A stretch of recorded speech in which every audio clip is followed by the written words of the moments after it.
2 Samuel, capítulo 21. Eu vou ler, os irmãos acompanhem mais uma leitura da palavra de Deus, 2 Samuel 21. Houve em dias de Davi uma fome de 3 anos consecutivos. Davi consultou ao Senhor e o Senhor lhe disse: a culpa de sangue sobre Saul e sobre a sua casa, porque ele matou os gibeonitas. Então chamou o rei os gibeonitas e lhes falou: os gibeonitas não eram dos filhos de Israel, mas do resto dos amorreus, e os filhos de Israel lhes tinham jurado poupá-los. Porém Saul procurou destruí-los no seu zelo pelos filhos de Israel e de Judá. Perguntou Davi aos gibeonitas: que quereis que eu vos faça? E que resgate vos darei para que abençoeis a herança do Senhor?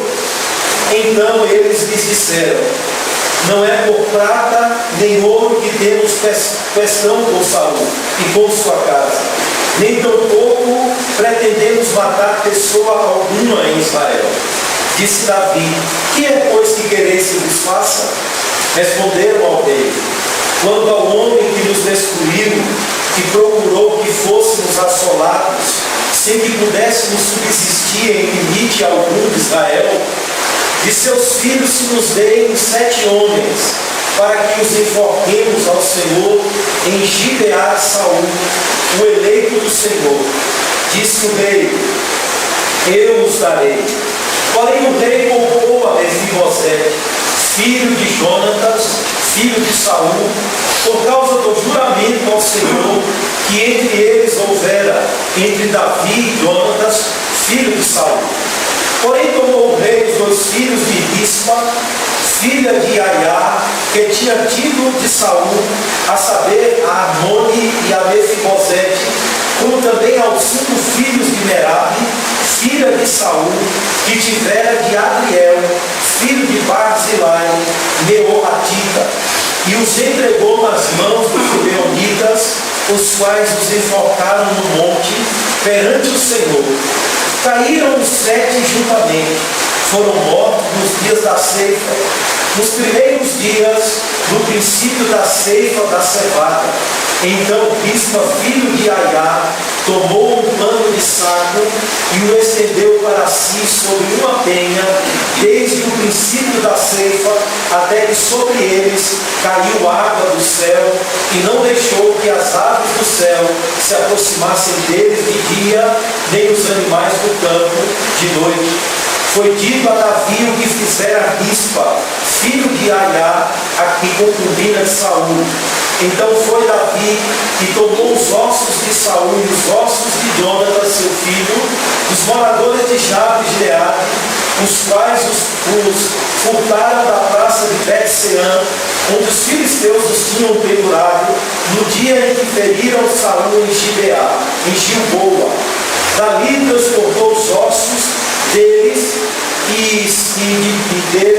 e ajuntaram também os ossos dos enforcados. Enterraram os ossos de Saul e de seu filho na terra de Benjamim, em Zela, na sepultura de Quis, seu pai.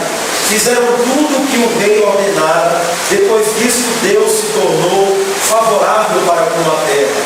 De novo fizeram os filisteus guerra contra Israel. Desceu Davi com os seus homens e pelejaram contra os filisteus, ficando Davi muito fatigado.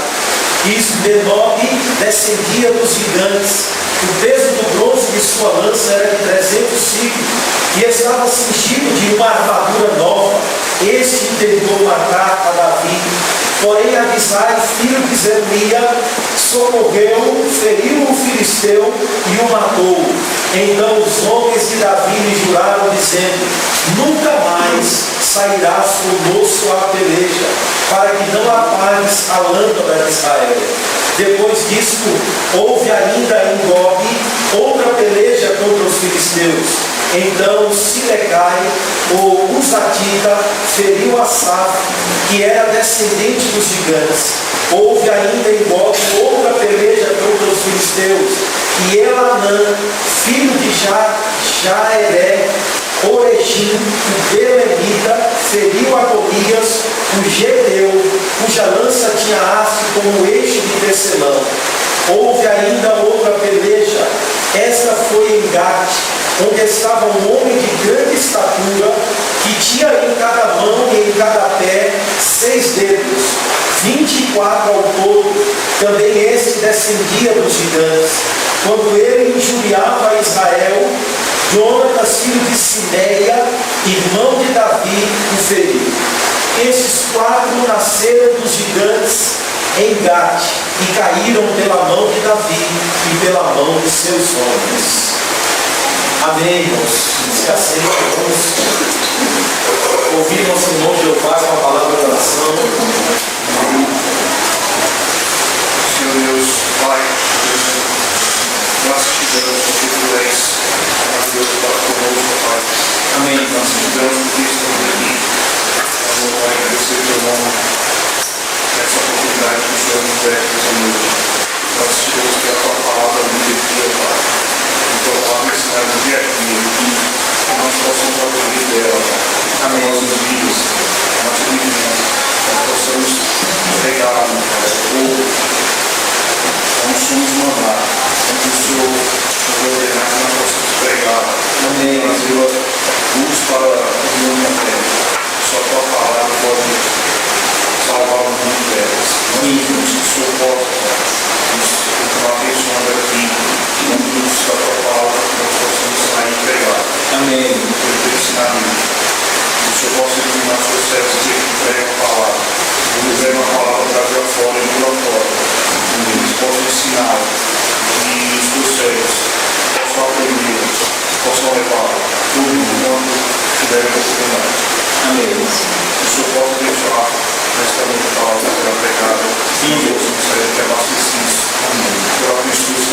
Sim. E nós possamos também dar frutos lá fora. Amém. De acordo com o que a tua palavra foi pregada aqui. Nós te agradecemos e pedimos que o Senhor possa continuar conosco nesta noite. Amém. Amém. Meus irmãos, 165, vamos de pé. 157, primeiro, por favor, 157.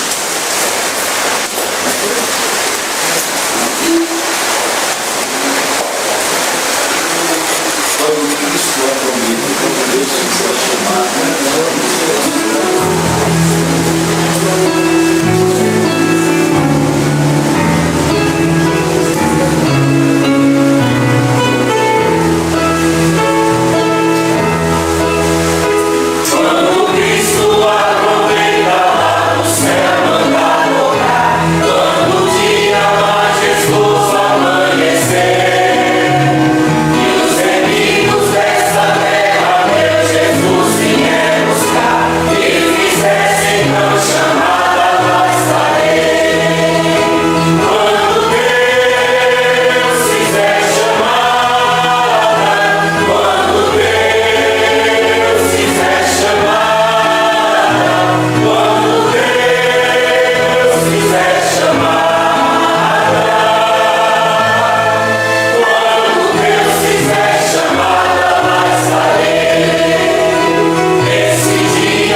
Em Jesus amigo temos. Irmãos, conhecem esse hino?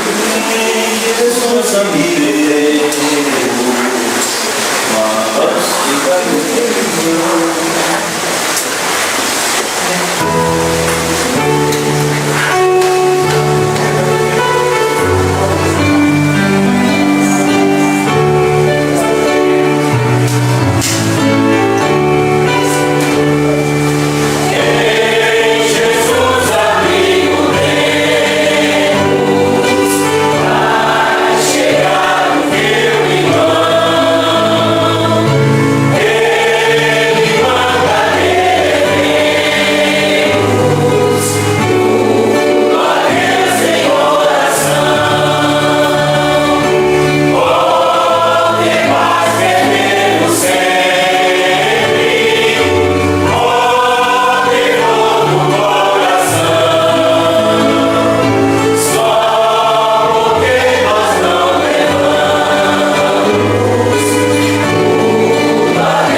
Peço ao nosso irmão Ricardo que fique de pé, que nos represente diante de Deus em oração. Pai de amor e de misericórdia, Deus Santo, Deus amado, mais uma vez diante de onde estamos nessa noite. Amém. Essa noite agradável da tua chuva, o Senhor mandou cair sobre nós. Amém. Para apaciguar a seca e o Amém. Muito obrigado. Começamos te agradecendo por isso, te agradecendo pelas nossas vidas. Verdade. Agradecendo por tudo que o Senhor tem nos dado. Sim. Vai muito além do que aquilo que nós pedimos e necessitamos. Verdade. Vai muito além, Senhor, pois a tua graça é superabundante sobre nós. Amém. Pai, te agradecemos pela vida, pela paz, pela saúde, pelo trabalho, por cada vida que aqui está, por aqueles que aqui não estão. Te agradecemos por tudo. Te agradecemos porque nos deu um dia de paz em tua presença. Te agradecemos pela vida do pastor dessa igreja. Amém. Te agradecemos pela vida de cada homem, mulher, jovem e criança que aqui está. Também queremos te pedir perdão, Senhor, por nossos pais, nossas negligências, por aqueles aspectos do nosso caráter que ainda ferem a tua santidade. Queremos te pedir perdão nesse momento. Amém. Temos pecado por palavras, ações, pensamentos, atitudes, meu Pai. Sem misericórdia de nós. Nos perdoa em Cristo Jesus. Amém. Morreu por nós na cruz do Calvário pelos nossos pecados. Amém. Que o teu Espírito Santo não ache, Senhor, em nós motivo de entristecimento e até de afastamento. Sim. Mas que a tua graça, Senhor, seja sobre nós. Que o Senhor nos perdoe os pecados e aquelas deficiências que ainda temos que curar em nossas vidas. Tem misericórdia de nós, Senhor. E não amemos de forma alguma o pecado. E não amemos de forma alguma, Senhor, uma vida distante de Ti e da Tua Escritura. É verdade. Mas que amemos estar em Tua presença, que nos toleremos uns aos outros, que podemos nos amar com o verdadeiro amor de Cristo. Sim, Pai, dos projetos dessa igreja, Senhor. Que todos os pensemos, Senhor, que esteja em tuas mãos. Que o Senhor possa nos guiar, nos dirigir em tudo, Senhor. Que o Senhor possa, meu Pai amado, nos levar a estatura e para o perfeito que é Cristo. Amém. Pai, que aqueles irmãos, aquelas igrejas co-irmãs que se reúnem nesse momento, Pai, que o Senhor esteja com eles, meu Pai. Com o Senhor Tabosa, em Belém, Ajuda-nos, em Manaus, em Petrolina, em Petrolândia, em Chique-Chique, em João Pessoa. Amém. Enfim, Senhor, todos aqueles lugares. Amém. Também aqueles pastores que nós conhecemos e que nos visitam aqui, que temos comunhão com eles. Que o Senhor possa se achegar a eles também e derramar a tua graça sobre eles. Sim. Para que eles possam logo mais pregar a tua palavra, Senhor. E pregar todo o desígnio de Deus. Vai ser conosco essa noite. Fala conosco através da tua palavra santa que será pregada. Fala também ali com aquelas crianças que serão ensinadas ali dentro. Amém. Pai amado, Pai querido, fala nos nossos corações. Aquece as nossas almas com a tua palavra. Amém. Senhor, nos dá alento, esperança nesse mundo que é perdido e que jaz no maligno. Pai, quando nós olhamos, Senhor, para as autoridades, vemos que elas estão corrompidas, lançadas em pecados, em corrupção, em delito. Nós olhamos para a sociedade e vemos ela afundada em pecados, em destruição, em miséria, em dor. Ó Senhor, quantos desvalidos têm perecido pela violência, pela fome, Senhor, pelas doenças. Porque não temos saúde, não temos segurança, não temos nada nessa sociedade corrupta. Por isso nós sabemos, Pai, que a única esperança para o homem é a tua palavra, é a tua graça, Senhor. E nós olhamos para ti, Senhor, que é o nosso alvo, o prêmio da soberana vocação, como disse o apóstolo Paulo, Senhor. Que nós possamos fitar os nossos olhos em ti, que nós possamos, Senhor amado, olhar para a candeia do Evangelho que brilha, a despeito, Senhor, das mazelas que perturbam esse mundo, Pai. Ó Deus, e faz valer a tua justiça para aqueles que são revestidos de autoridade e que abusam dessa autoridade. Sim, nós sabemos que as autoridades são constituídas por ti, mas sabemos também que o Senhor é um Deus justo, um Deus santo, um Deus verdadeiro e pleno, Senhor. Por isso nós clamamos a ti, pela tua misericórdia por essa nação, por esse país, por essas cidades que perecem, meu Pai, por causa de homens corruptos. Te pedimos pela tua igreja na terra, por aquelas igrejas que sofrem perseguição, coisas que nós não sofremos aqui nesse país, Pai, pela tua graça. Mas muitos lugares as pessoas ainda são queimadas, degoladas, mortas, violentadas por seguirem o teu Evangelho. Quantos missionários estão no campo sentindo, meu Deus amado, o terror, o pavor da morte, Senhor, mas sem negar a ti. Que o Senhor esteja com essas vidas, com essas almas. Que o Senhor possa usá-las e possa nos usar também, Senhor, de acordo com a tua vontade, para alcançar um mundo que ainda perece sem ti, perece sem a luz do teu Evangelho, perece nas trevas, da miséria, do pecado, da morte. Pai, tem misericórdia dessas almas. Dá-nos que avive em nós o amor por essas almas, para que possamos, Senhor, buscá-las com toda a nossa força, nossa inteligência, seja voltada para isso, Pai. Tem misericórdia de nós, abençoa cada um. Tem misericórdia das nossas famílias, das nossas esposas, dos nossos filhos. Tem misericórdia de todos nós, Pai. E use o teu servo para falar conosco essa noite. Traz a tua palavra, que essa palavra possa ser aplicada às nossas vidas, aos nossos corações, Pai. Em nome de Jesus nós te agradecemos. Amém. Amém. Meus irmãos, vamos ao último canto. Quero o Salvador comigo. Quero Salvador comigo.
capítulo 11.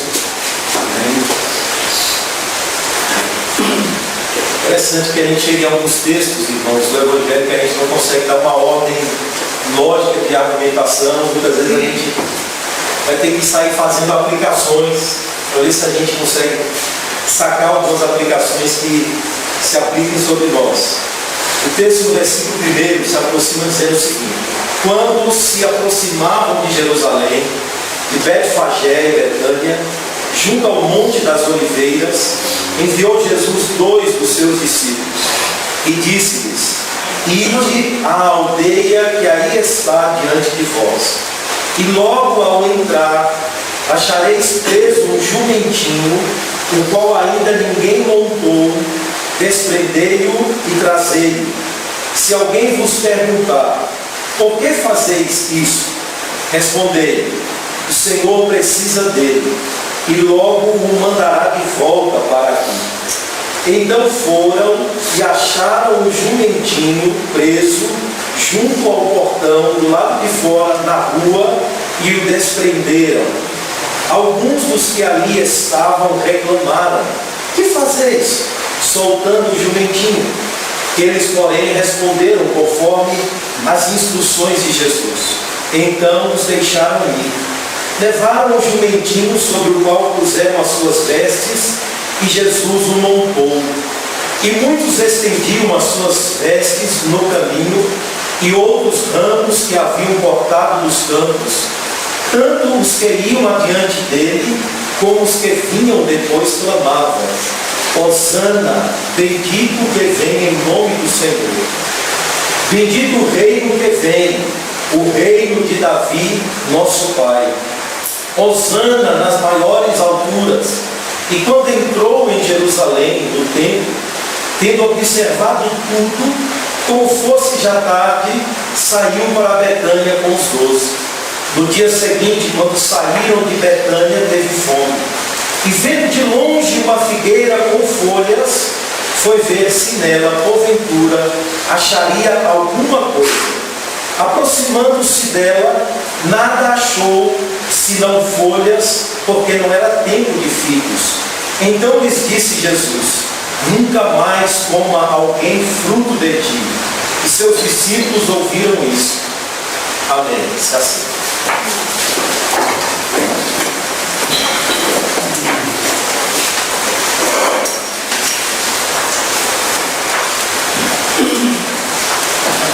Jerusalém chegou, irmãos. Depois de muita preparação, Jesus então chega a Jerusalém, conforme ele já havia dito várias vezes que ele iria para Jerusalém sofrer. Jerusalém, que foi a cidade que Davi conquistou e que se tornou a capital do reino, que por Davi fora governado por muito tempo. E considerando que agora era a hora apropriada para que Jesus se manifeste publicamente, então não há mais nada secreto a fazer, porque ele está na última semana, então o seu dia se aproxima, o dia da sua morte está a uma semana, então ele não tem que esconder mais nada, ele não tem que dizer em oculto mais nada, ele vai se manifestar publicamente. Ele está decidido a fazer isso publicamente, vai se manifestar publicamente. E ele vai fazer isso, irmãos, mostrando que ele, Cristo, é o cumprimento de todas as profecias do Velho Testamento. Os irmãos sabem que o ministério de Jesus tem duas aplicações. Ele veio para cumprir em nosso lugar a sua obediência ativa. Ou seja, ele veio obedecer a lei de Deus no nosso lugar. Ele veio cumprir a vontade de Deus no nosso lugar como alguém que irá substituir-nos em nossa obediência, em nosso cumprimento perfeito à vontade de Deus. É por isso que Paulo diz que ele se tornou da parte de Deus justiça, santidade, sabedoria e redenção. Ou seja, ele veio cumprir obedientemente a vontade de Deus, a lei moral de Deus, a lei de Deus que fora dada ao homem para que ele a obedecesse. Mas em Adão, todos nós caímos, nos tornando impossibilitados, incapazes de viver esta lei, conforme Deus exigia ou exige na sua justiça.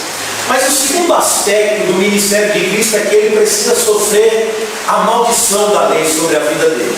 Maldito todo aquele que pecar, ou toda alma que pecar, esse morrerá. Então Jesus precisa sofrer como um maldito no nosso lugar. Ele precisa morrer a morte que eu e você precisaríamos morrer. Ele veio sofrer a maldição da lei sobre a vida dele.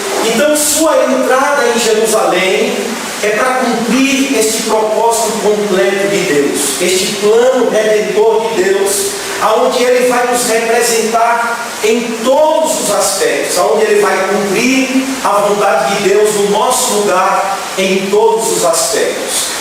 E Ele faz isso entrando em Jerusalém, deixando ou mostrando ao povo um sinal claro de quem Ele é. Quando Ele entra em Jerusalém montado num jumentinho, o povo de Israel, quando visse, eles automaticamente deveriam estar vinculando aquele acontecimento àquilo que fora profetizado, aquilo que fora dito pelos profetas. E esta hora esperada, quando então tudo sobre ele iria se cumprir, ele faz isso sem deixar um sinal claro ainda de quem ele é. Sem deixar de demonstrar a todos aqueles que gritavam a ele: Hosana, Hosana, quem ele de fato é.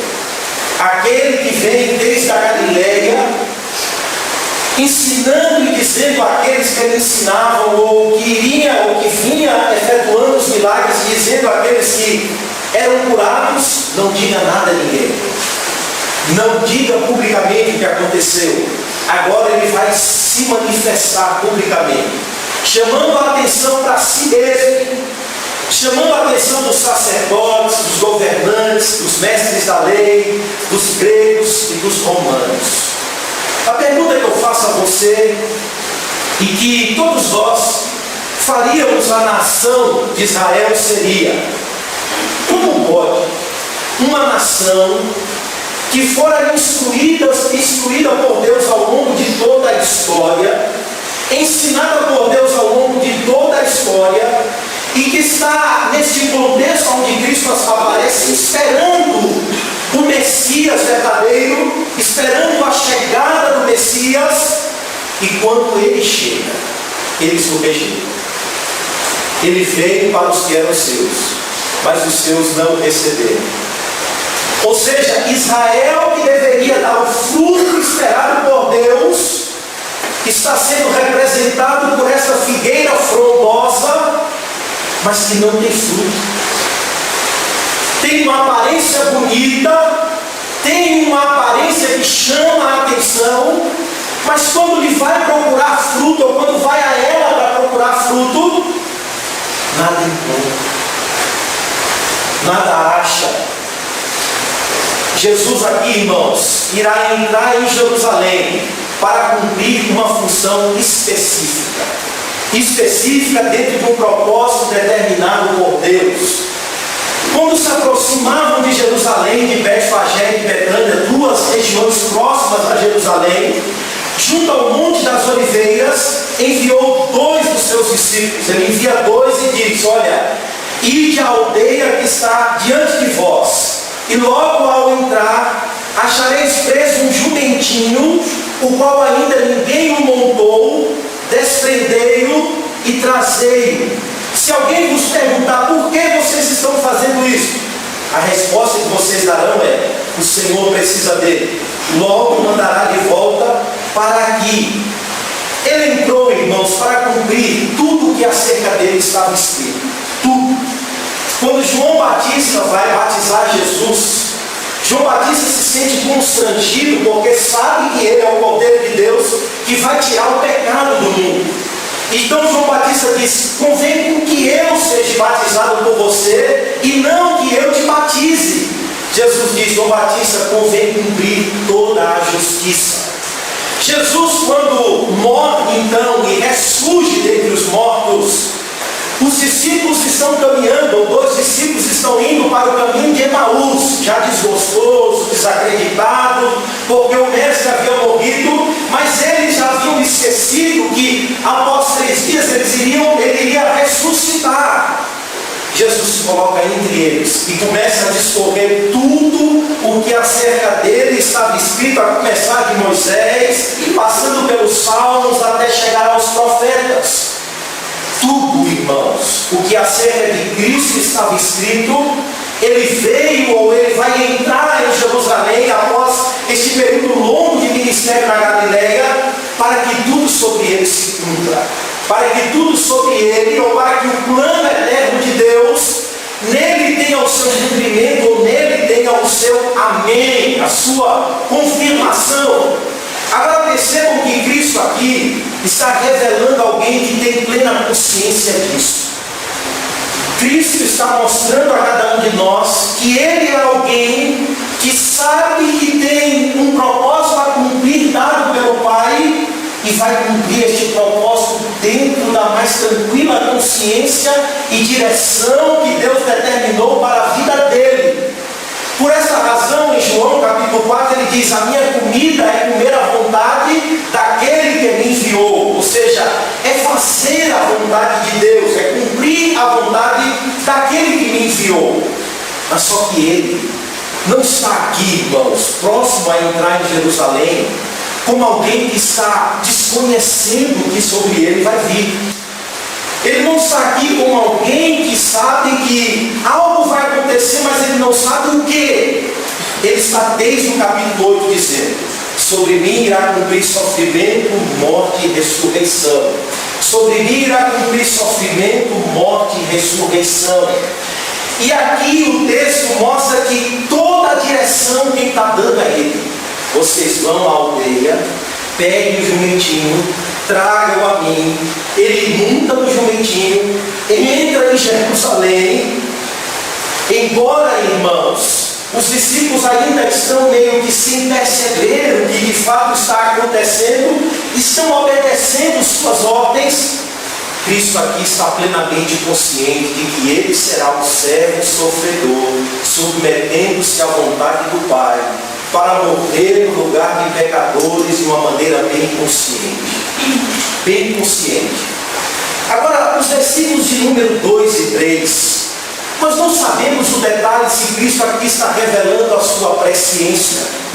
Quando diz a eles que eles deveriam ir a uma aldeia e buscar um animal que estaria preso, iria acontecer isso, ou se Cristo aqui haveria, ou se havia entre Cristo, o dono desse animal, uma conversa já de antemão.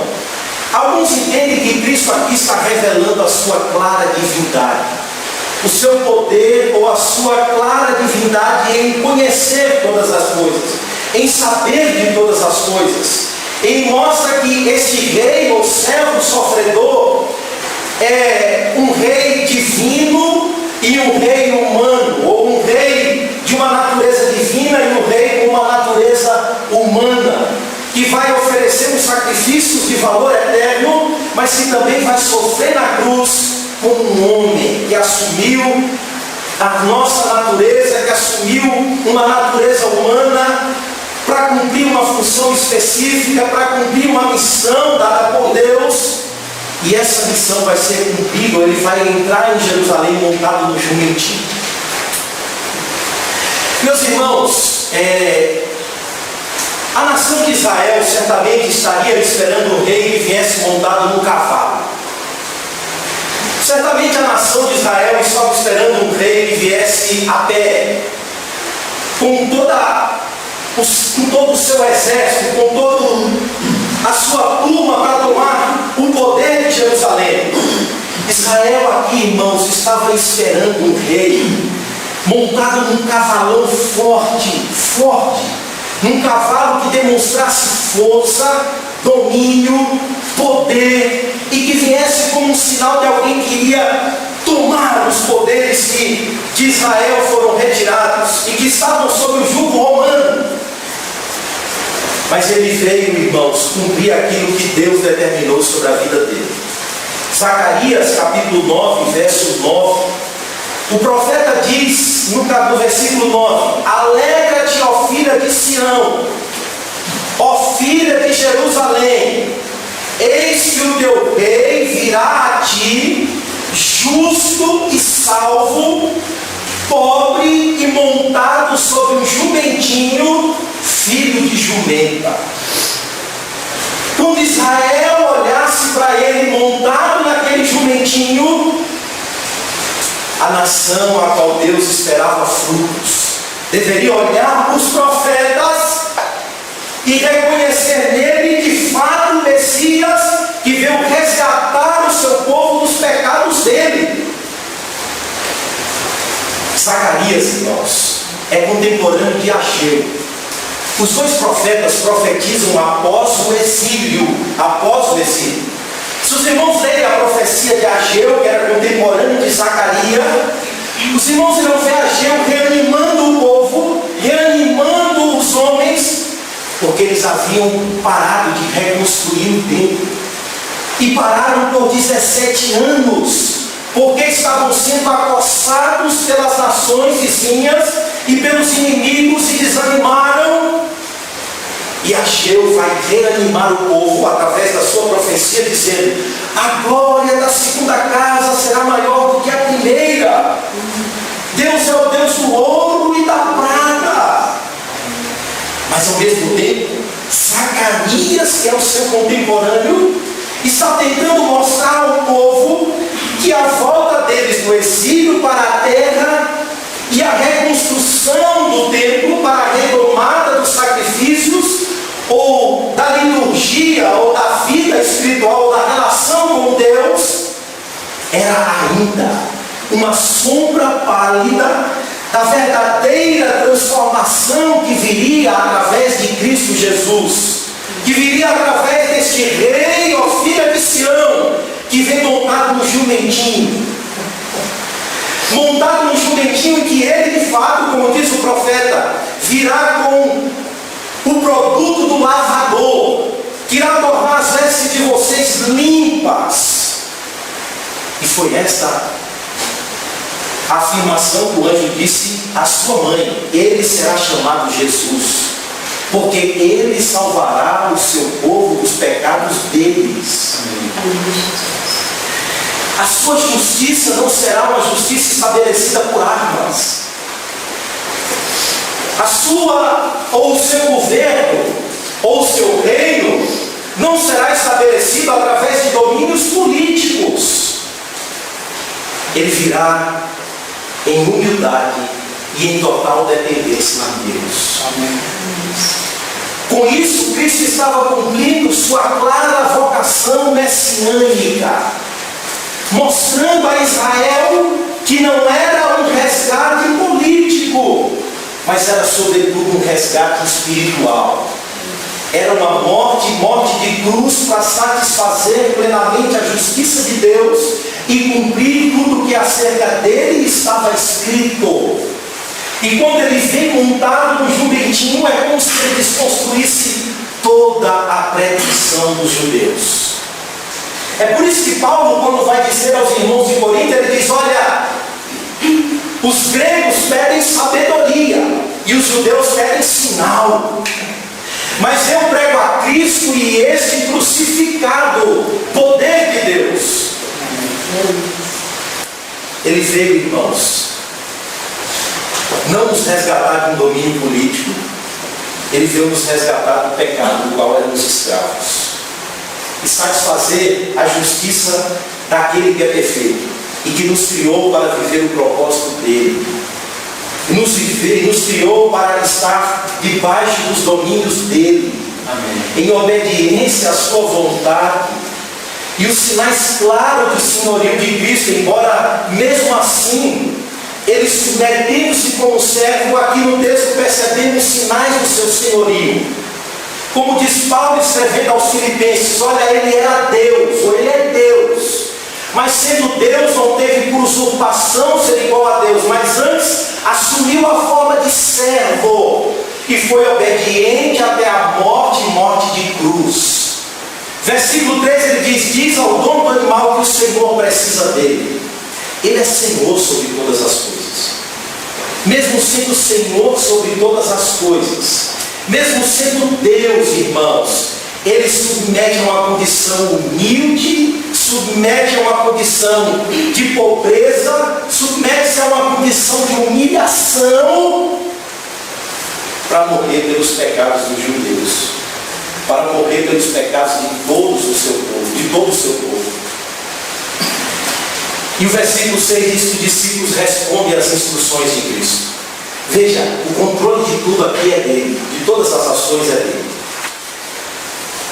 E essa era uma prerrogativa de todos os reis. Quando precisavam de alguma coisa, ele dizia: diz a ele que eu preciso disso, e logo após eu devolvo. E aqui ele mostra o seu senhorio, a sua humildade, a sua submissão ao governo de Deus. O texto também mostra a providência de Deus agindo nos corações, fazendo com que o plano de Cristo se cumpra e os corações se curvam obedientemente. O dono do animal entrega, os discípulos vão lá, trazem, e tudo está se cumprindo segundo a vontade de Deus. Então ele se manifesta publicamente. Versículo de número 7. Levaram o jumentinho sobre o qual puseram as suas vestes, e Jesus o montou. E muitos estendiam as suas vestes no caminho, sinal de honra. E outros ramos se haviam cortado dos campos. Tanto os que iam adiante dele, como os que vinham depois clamavam: Hosana, bendito o que vem em nome do Senhor. Bendito o reino que vem, o reino de Davi, nosso pai. Hosana nas maiores alturas. É dessa forma que ele é recebido. Toda a multidão que estava em Jerusalém, os que estavam peregrinando em direção a Jerusalém, que estava diante dele, bem como os que vinham, começaram a clamar, a gritar: Hosana. A ideia é de que eles estão gritando: Hosana, proclamando aqui: Hosana, bendito que vem em nome do Senhor. Os irmãos sabem que Jesus entra em Jerusalém na última semana, e é justamente na semana que se inicia a Páscoa. A Páscoa que acontecia no mês de abril, ou no mês de Abib do calendário judeu. Era o primeiro mês do calendário, o mês que inaugurou a saída deles do Egito. Então eles naquele mês celebravam a Páscoa. E Jesus entra em Jerusalém na semana da Páscoa. E Jerusalém estava cheia de peregrinos, pessoas que vinham de Betânia, pessoas que vinham de Betfagé, de Jericó, judeus de todas as partes estavam peregrinando em Jerusalém para participar dessa festa, que reunia todo o povo de Deus e que fazia memória a libertação do Egito, a retirada do povo do Egito, conduzido por mão de Moisés e colocado na terra. E toda a procissão de peregrinos gritava: Hosana! Estendiam as vestes como sinais de honra. Faziam, honrando ele, a sua entrada.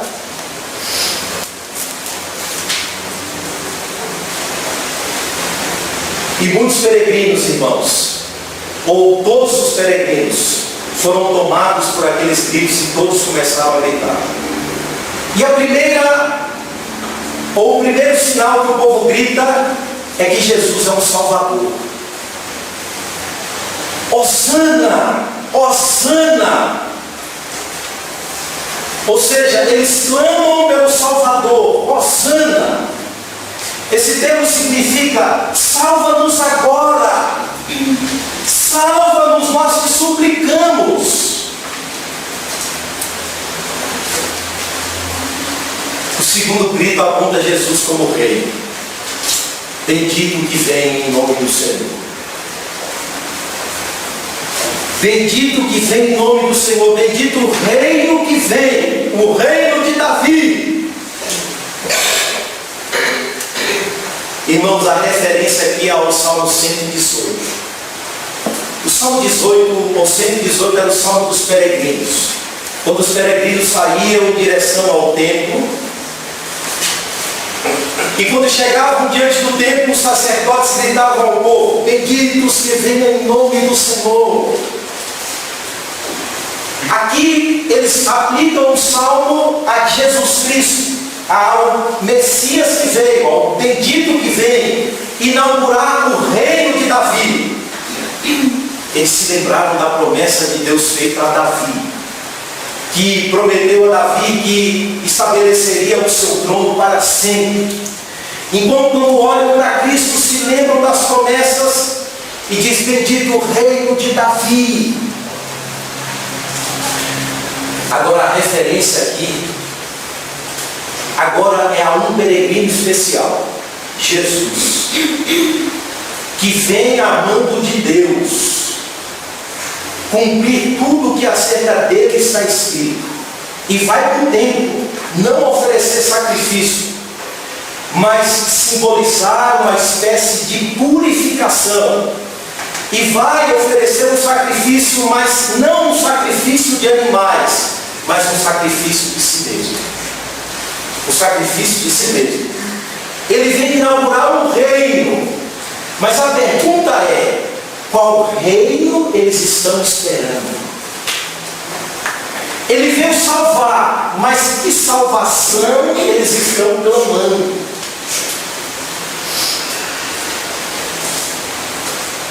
O que fica claro é que, à medida que a semana vai se desdobrando e as multidões esperam uma espécie de inauguração que não viram, e é esta mesma multidão que gritam diante da cruz: crucifica-o, ou diante de Pilatos: crucifica-o, que caia sobre nós o sangue desse justo, sobre nós e os nossos filhos.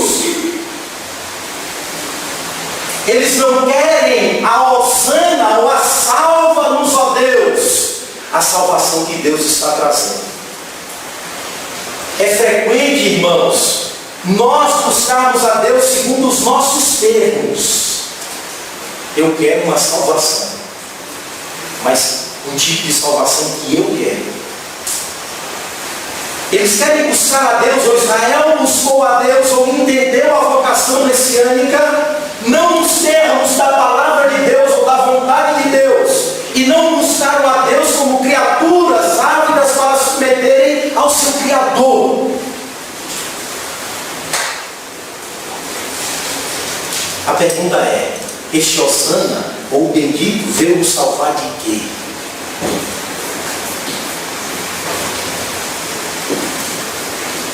Jesus veio estabelecer que reino?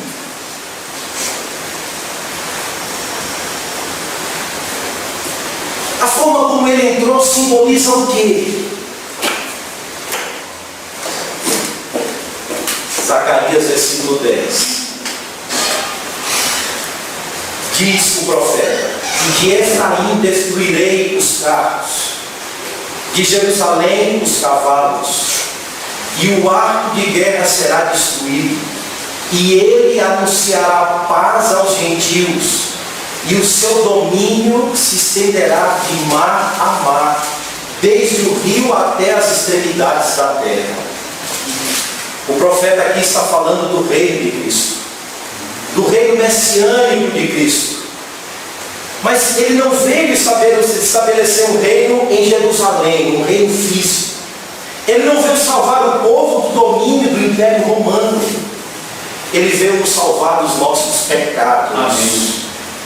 Ele veio morrer na cruz como maldito de Deus no nosso lugar, morrendo um tipo de morte que era nossa, ou a morte que era nossa. Ele veio morrer satisfazendo a justiça de Deus no nosso lugar.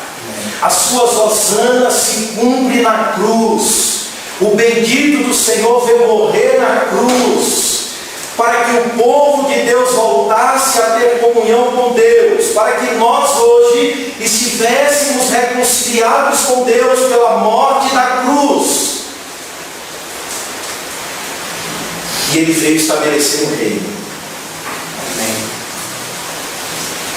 Mas este reino, ele veio estabelecer primeiro morrendo, amém, depois ressurgindo. E este reino, meus irmãos, é primeiro, acima de tudo, um reino espiritual. O seu domínio se estende de mar a mar, ou se estende por todos os lugares, entre os judeus, entre os gentios. Cristo hoje reina espiritualmente sobre aqueles a quem pertence o seu domínio, sobre aqueles a quem pertence o plano salvador de Deus, sobre aqueles a quem Deus chamou por sua graça. Ele domina, o seu domínio se estende hoje. E nós vemos isso claramente em Efésios. Observem, abram aí a palavra de Deus em Efésios, capítulo 1. Efésios, capítulo 1. O texto que lemos hoje pela manhã. Cristo hoje está reinando sobre a sua igreja. Ele é o cabeça da sua igreja. Ele é o cabeça do seu corpo. E Paulo vai dizer aqui no versículo 20: o qual exerceu ele em Cristo, ressuscitando dentre os mortos e fazendo-o sentar à sua direita, lugar de domínio, lugar de honra, de poder, dentre os mortos, e fazendo sentar à sua direita nos lugares celestiais, acima de todo principado e potestade e poder e domínio, e todo nome que se possa referir não só no presente século, mas também no vindouro, e pôs todas as coisas debaixo dos pés. Ele domina, e para ser o cabeça sobre todas as coisas, o deu à igreja, a qual é o seu corpo, a plenitude daquele que em tudo enche todas as coisas. A ideia aqui é como se Deus pegasse todo o seu plano, fizesse um resumo, é o que Paulo vai dizer em Efésios capítulo 1, e convergisse tudo em Cristo. Convergisse tudo em Cristo e desse a Cristo como cabeça da igreja, ou seja, o sinal do poderio, do domínio de Cristo se reflete na vida da igreja. Amém. Se reflete na vida daqueles que pertencem ou que fazem parte do seu corpo. Quando o mundo olha para a igreja, para os servos de Cristo, para aqueles que estão no corpo de Cristo, eles devem ver claros sinais sobre a vida dos cristãos, de que Deus em Cristo reina sobre a vida deles. Eles são sinais claros para o mundo, o que será uma sociedade redimida sem o pecado. Este reino que hoje é espiritual, e que Cristo exerce como cabeça da igreja através das suas instruções, da sua palavra, através de suas inverdades, das suas instruções, através do seu ensino, através do Espírito que nos foi dado para nos guiar em toda a verdade que Ele tem dito. É sinal claro hoje de que Ele está reinando. É sinal claro hoje de que Ele assume a posição de cabeça sobre todas as coisas. Mas Ele ainda não reina plenamente, porque ainda há um inimigo a ser vencido, a morte. E quando todas as coisas estiverem de fato sob o seu domínio, Paulo disse em 1 Coríntios capítulo 15, Ele entregará o reino a Deus Pai. Amém. Amém. Amém. Aí sim, Ele de fato será tudo em todos.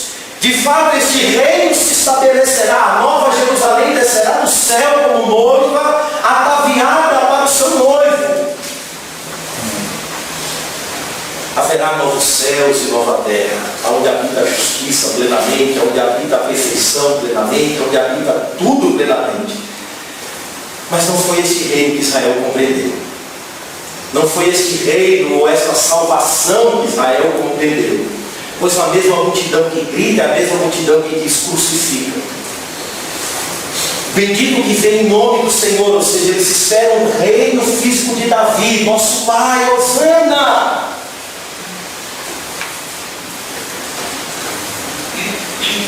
Mas ele não veio somente, irmãos, morrer, mas ele veio também mostrar a Israel um tipo de juízo que será colocado sobre eles.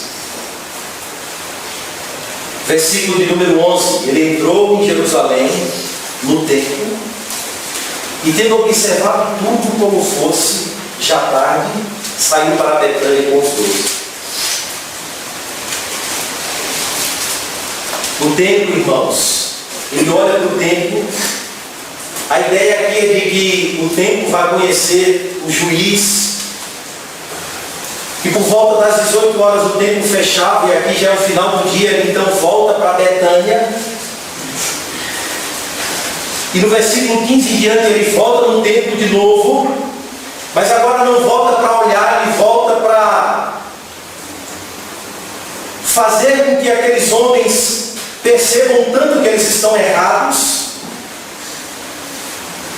E Betânia estava a 1 hora de Jerusalém. Então ele vai para Betânia e no outro dia de manhã cedo retorna. E em profunda consonância com os seus hosanas, a salvação que Deus está trazendo, em harmonia com aquilo que ele observou no templo, na nação, nos sacerdotes, no povo, a condição de todos eles será dramatizada na figueira. No dia seguinte, quando saíram de Betânia, teve fome. E vendo de longe uma figueira com folhas, foi ver se nela, porventura, acharia alguma coisa. Aproximando-se dela, nada achou senão folhas, porque não era tempo de figos. Então lhe disse Jesus: nunca jamais coma alguém fruto de ti. E seus discípulos ouviram isso. Quando ele volta no templo, ou para o templo na manhã seguinte, ele vê uma figueira de longe, cheia de folhas. A sua expectativa é que ali haja frutos. A figueira aqui, irmãos, não é a espécie de uma figueira brava, mas o termo aqui é de uma figueira que chega ao máximo 6 metros, e que com a própria mão você conseguia colher frutos dela. E não era preciso subir para alcançar os frutos, mas com um simples esticar de mão se colhia frutos. E essa figueira, ela tinha 2 florações e 3 safras por ano. 3. Os primeiros frutos são ainda frutos remanescentes do outono anterior e que não caíam para o inverno rigoroso da Palestina, mas ficavam ali. E estes primeiros frutos do ano eram petiscos especiais, onde os peregrinos se apropriavam para se alimentar. A safra principal era dos figos tardios já, que se formavam nos brotos novos e só eram colhidos no fim de agosto e outubro. Por isso o texto diz, não era tempo ainda de figos. A ideia aí era, não havia ainda a época da colheita dos figos, mas os figos que Cristo procura são os figos remanescentes. E era uma planta característica da Palestina. Cristo usou vários elementos do cotidiano para fazer aplicações do Evangelho. Ele usou o exemplo do semeador. Quando disse que o semeador saiu a semear, e todo mundo sabia ou conhecia a pessoa do semeador, que saía jogando sementes com a própria mão.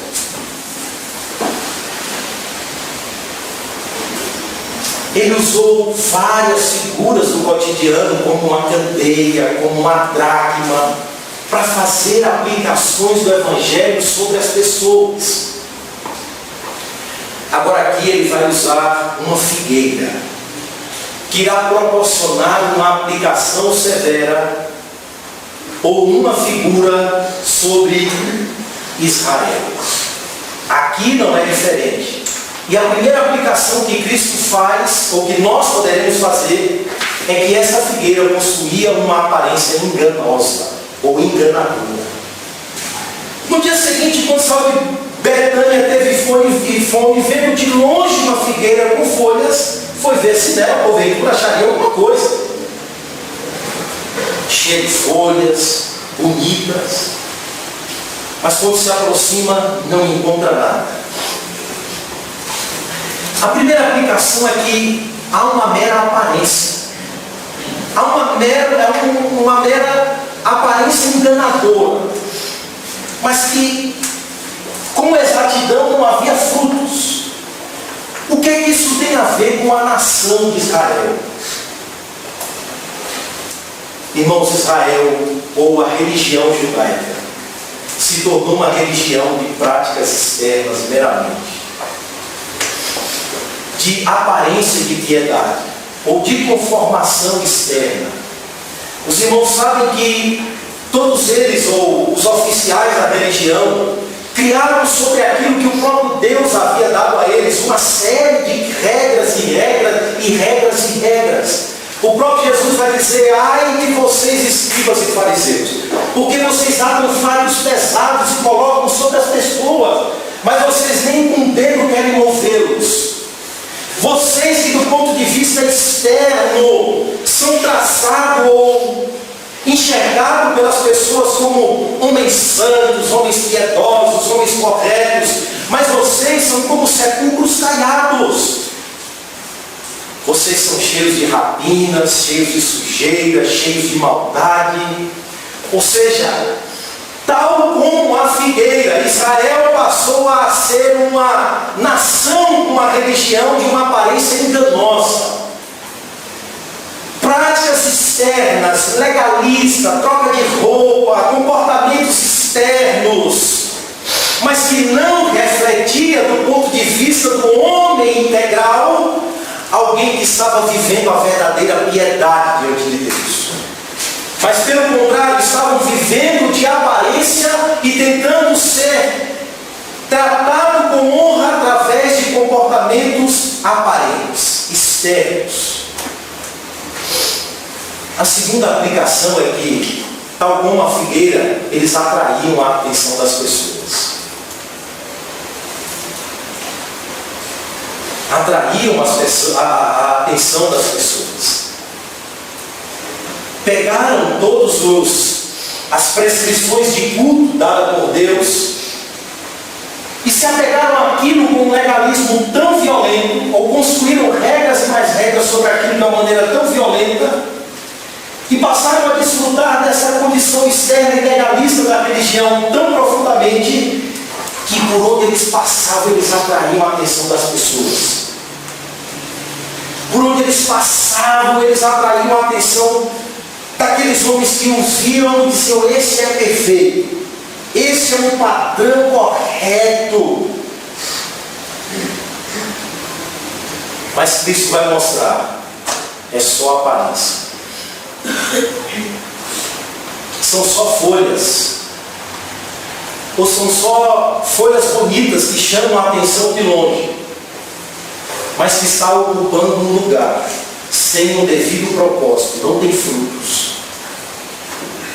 Lucas descreve a parábola de uma figueira, mas a descrição de Lucas é de uma outra condição, onde um senhor é dono de uma terra e ali é uma figueira e ela não produz frutos. E o Senhor diz: arranque e tira daí, porque está ocupando um lugar inutilmente. E o servo diz: não, Senhor, vamos adubá-la, vamos regá-la, vamos cuidar dela, vamos dar toda a condição para ver se ela dá fruto. Então vamos esperar. Esperou e não deu fruto de novo. A ideia aqui é que chegou a hora de Israel dar os frutos. O Messias chegou. Aquilo que eles desfrutaram ao longo de toda a história que apontavam para Cristo. O Messias chegou.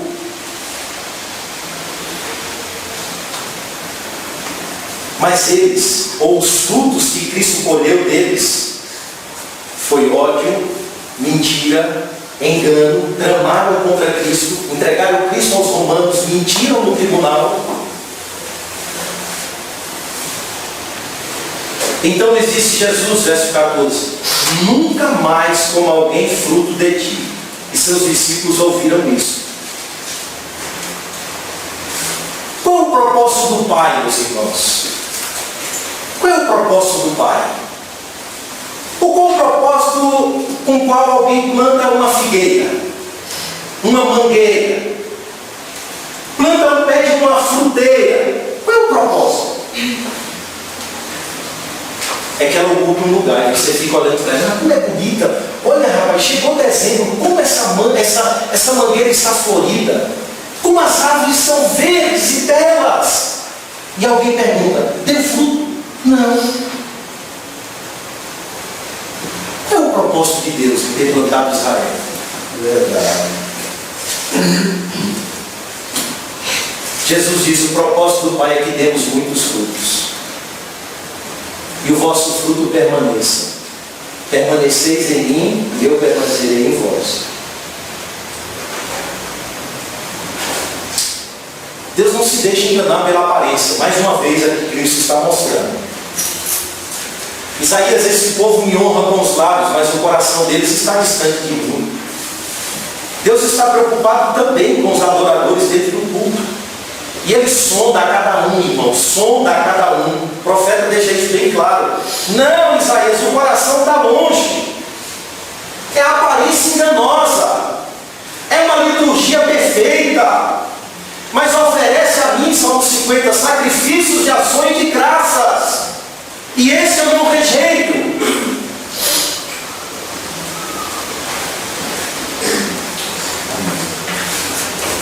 Uma condenação terrível, ela secou desde a raiz. Fazendo menção ao que João Batista diz, olha, o machado foi colocado à raiz das árvores. A árvore, pois, se não produzir bons frutos, será cortada e lançada no fogo. Ela nunca mais iria produzir fruto, pois Cristo deixa claro, nunca mais nasça fruto de ti.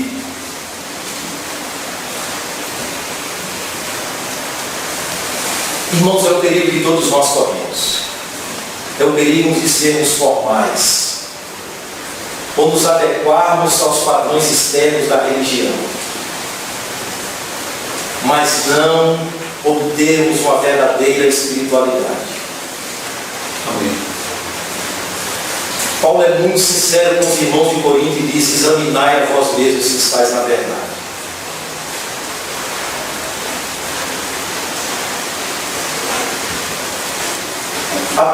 A advertência da figueira, primeiro, é uma voz dirigida à comunidade judaica. Já era para ter dado fruto há muito tempo. Eu engordei filhos, eu criei filhos, mas eles se revoltaram contra mim. Eu plantei uma vinha, não é mais figueira, a vinha também simbolizava Israel, e fui colher nela frutos, não tinha frutos. Aqui não é, irmãos, religião de obras e nem é religião legalista. É Deus deu toda a condição a Israel para dar fruto. Olha, eu dei todas as condições a vocês para dar frutos. Não faltou a vocês nada. Há também uma voz dirigida a cada um de nós. O propósito de Deus é que eu e você demos muitos frutos. Amém. É lógico que só há condições se estivermos em Cristo. E eu quero acreditar que todos nós estamos em Cristo. Nós fomos enxertados na oliveira verdadeira que é Cristo. E o irmão Ricardo, que estudou agronomia, sabe o que é enxertar alguma coisa, criando condições para que aquele ramo enxertado produza. A vida de Cristo, irmãos, deve se manifestar em nós através de frutos. Ele nos predestinou para as boas obras. E Cristo disse que o Pai é esse agricultor, é esse que cuida, Ele polda para que dê mais fruto ainda. Mas também Ele disciplina, Ele arranca quem não dá fruto. Ocupa o lugar, ocupa espaço, mas não cumpre o propósito para o qual Deus o enxertou. Mas também há uma advertência a todos aqueles que se apegam à religião. O propósito do Evangelho, irmãos, é produzir vida, é transformar, é fazer-nos viver segundo a vontade de Deus. Esses momentos com os quais nós nos reunimos aqui são momentos preciosos da comunhão da igreja, mas o maior tempo nós vivemos fora daqui. Aqui nós somos instruídos, aqui nós somos abastecidos, aqui nós somos alimentados, aqui Deus nos dá a graça de ser instruídos, aqui Deus nos dá a graça de compartilhar instruções, experiências dentro da palavra, mas é para que saindo daqui e você dê frutos. E Ele procura em cada um de nós, após conferência, após culto. Ele procura porque Ele é o Deus que tem nos dado toda a condição para vivermos de uma maneira frutífera. Todas. Amém. Abramos a palavra de Deus em 1 Pedro.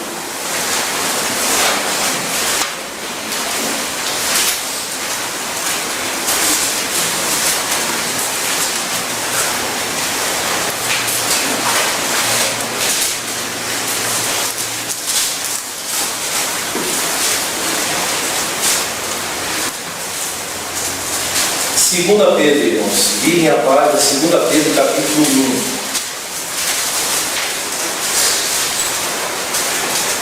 Versículo 3. Visto como, pelo seu divino poder, nos têm sido doadas todas as coisas que conduzem à vida e à piedade, pelo conhecimento completo daquele que nos chamou para a sua própria glória e virtude, pelas quais nos têm sido doadas as suas preciosas e muito grandes promessas, para que por elas nos torneis co-participantes da natureza divina, livrando-nos da corrupção das paixões que há no mundo. Por isso mesmo vós, reunindo toda a vossa diligência, associai com a vossa fé a virtude, com a virtude o conhecimento, com o conhecimento o domínio próprio, com o domínio próprio a perseverança, com a perseverança a piedade, com a piedade a fraternidade, com a fraternidade o amor. Porque estas coisas existindo em vós e em vós aumentando, fazem com que não sejais nem inativos, nem infrutuosos no pleno conhecimento de nosso Senhor Jesus Cristo. Pois aquele a quem estas coisas não estão presentes é cego, vendo só o que está perto, esquecido da purificação dos seus pecados de outrora. Por isso, irmãos, procurais com diligência cada vez maior confirmar a vossa vocação e eleição, porquanto procedendo assim não tropeçareis em tempo algum, pois desta maneira é que vos será amplamente suprida a entrada no reino eterno de nosso Senhor e Salvador Jesus Cristo. Toda a condição, irmãos, foi dada por Deus e está disponível. Os recursos de graça, os meios de graça estão disponíveis. O Rei se manifestou com as suas hosanas sobre nós, salvando-nos do domínio do pecado. Seu reino é o reino eterno que se manifesta sobre aqueles que estão vinculados ao seu corpo e que são instruídos pela sua palavra. E o propósito com o qual Deus nos chamou é para que demos muitos frutos em Cristo Jesus. É para que eu e você sejamos ramos frutíferos. Não só ramos que vivem de aparência, mas ramos que têm frutos, que receberam a Cristo Jesus pela graça e estão vivendo em Cristo Jesus pela graça. Amém.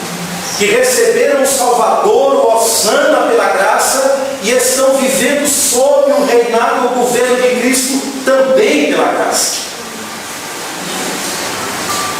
Israel, irmãos, infelizmente, Israel, não o verdadeiro Israel, mas o Israel que esperou esta redenção política, essa justiça política, ou essa justiça que vinha da lei, onde eles se conformavam externamente aos padrões, não obteve, porque a justiça de Cristo se manifesta pela fé.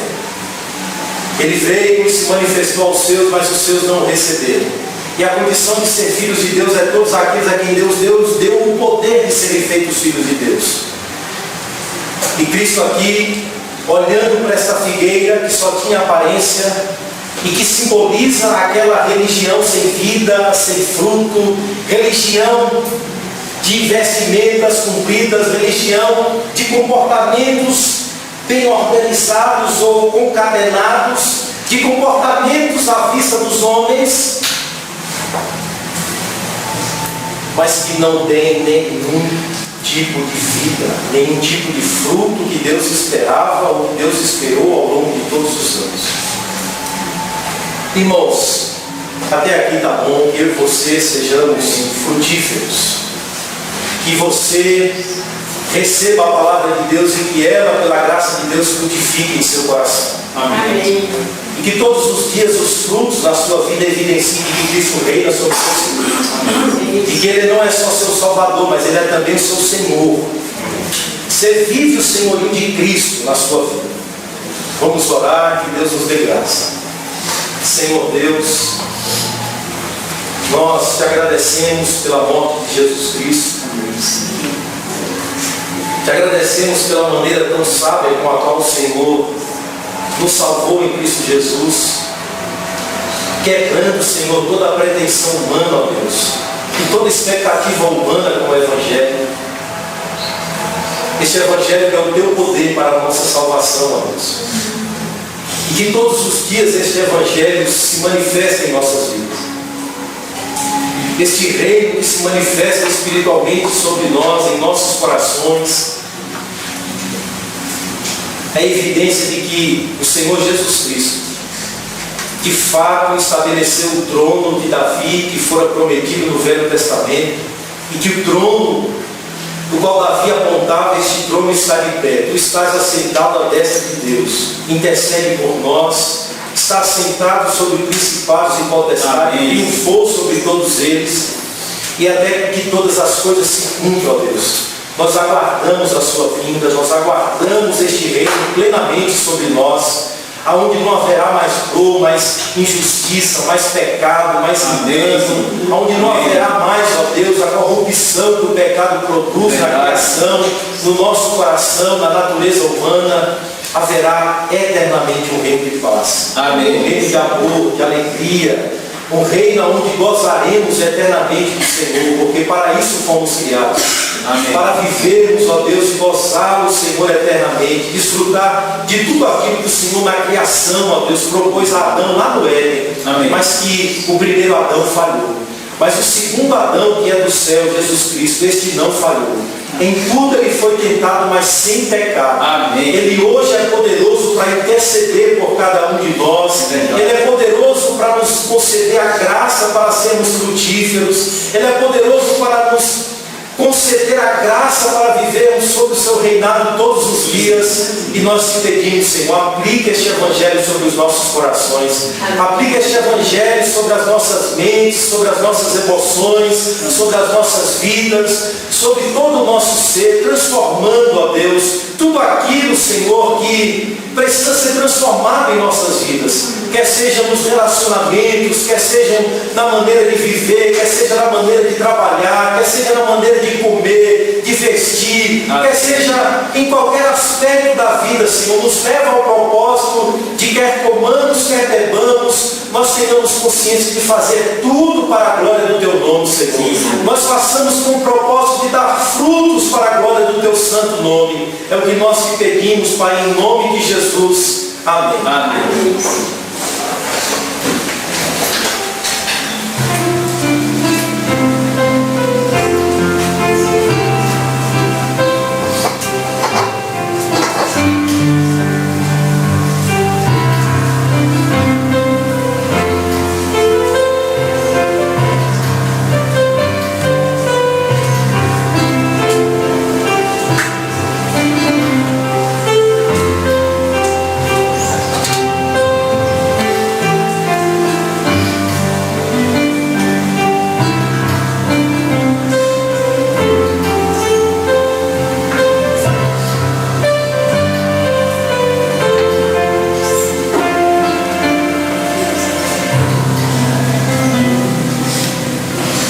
Amém, irmãos.